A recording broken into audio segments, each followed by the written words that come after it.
After learning about how the engine works, we remember that there are two things that are mixed together for combustion: fuel and air. Let's learn some things about the fuel system. The fuel system is designed to bring fuel from the fuel tanks to the engine. In general aviation airplanes, fuel systems can be broken down into two subsystems: gravity-fed systems and fuel pump systems.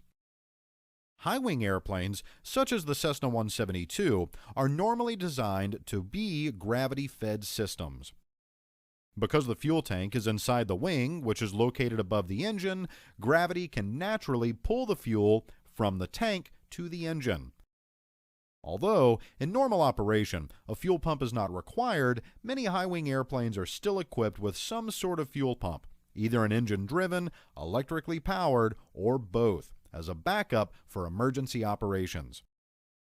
In low-wing airplanes, such as the Piper Arrow, a fuel pump is required to send the fuel from the tanks to the engine.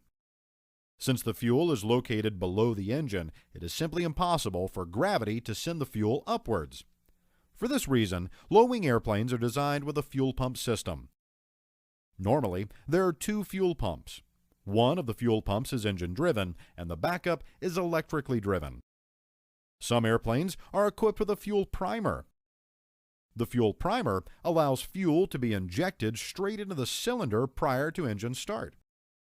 Fuel priming is especially useful during cold operations.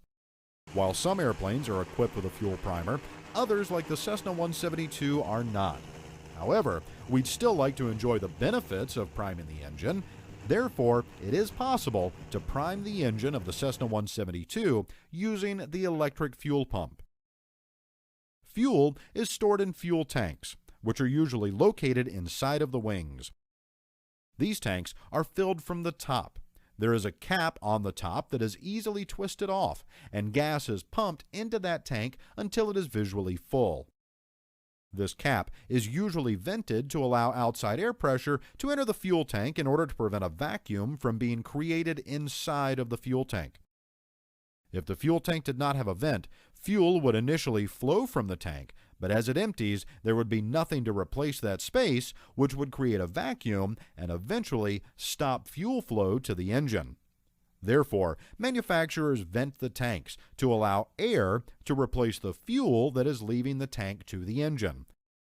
Some airplanes not only have vented fuel caps, but they also have fuel vents that protrude from the wing.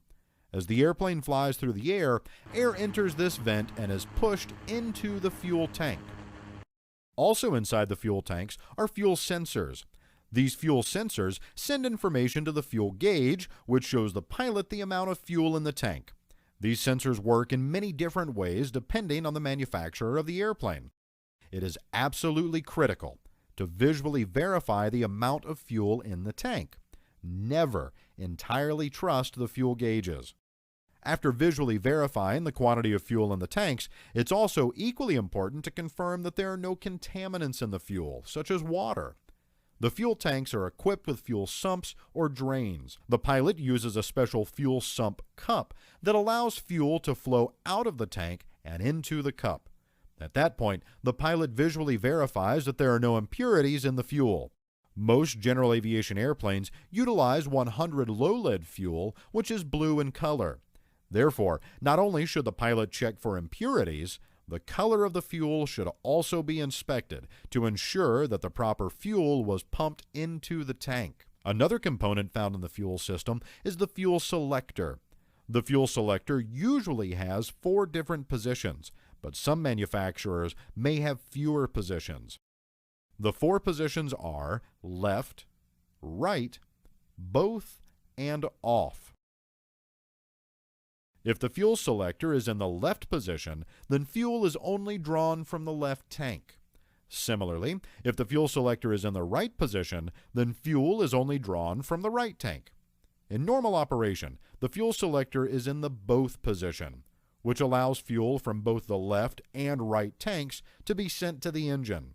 In the off position, fuel cannot pass into the engine, which stops the fuel flow to the engine. Ordinarily, the fuel selector is only placed in the off position in an emergency situation, such as an engine fire. The Cessna 172 only has 3 positions on its fuel selector: left, right, and both. A fuel shutoff valve is instead used to shut off the fuel supply. This valve is located just above the fuel selector and can be activated by pulling on the knob.